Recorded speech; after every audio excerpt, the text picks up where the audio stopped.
హరి ఓం. అందరికీ నమస్కారం. మనం భగవద్గీతలోని 2వ అధ్యాయమైన సాంఖ్యయోగంలోని 27వ శ్లోకం, దాని యొక్క తాత్పర్యం ఇప్పుడు తెలుసుకుందాం.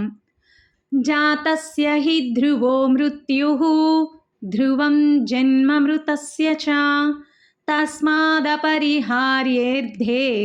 నత్వం శోచితుమర్హసి. యుద్ధరంగంలో దుఃఖిస్తున్నటువంటి అర్జునుడితో శ్రీకృష్ణ పరమాత్మ ఆత్మజ్ఞానం గురించి ఈ విధంగా బోధిస్తున్నారు. జాతస్య హి ధ్రువో మృత్యు. జాతస్య జన్మించిన వారికి, ధ్రువో ఖచ్చితంగా, మృత్యు మరణం సంభవిస్తుంది. మృతస్య చ అదేవిధంగా మరణించిన వారికి, ధ్రువం జన్మ మళ్ళీ పుట్టుక ఖచ్చితంగా ఉంటుంది.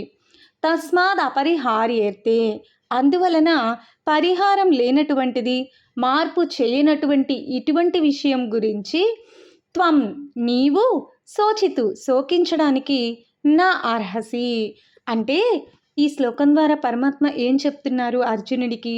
పుట్టిన వారికి మరణం తప్పదు, అలాగే మరణించిన వానికి మళ్ళీ పుట్టుక కూడా తప్పదు. ఈ రెండు అనివార్యమే. ఈ రెండింటిలో ఎటువంటి మార్పు ఎవరు ఏది చేయలేరు. కాబట్టి నీ వల్ల ఏదో ఎవరికో మరణం సంభవిస్తుందని నువ్వు దిగులు చెందవలసిన అవసరం లేదు.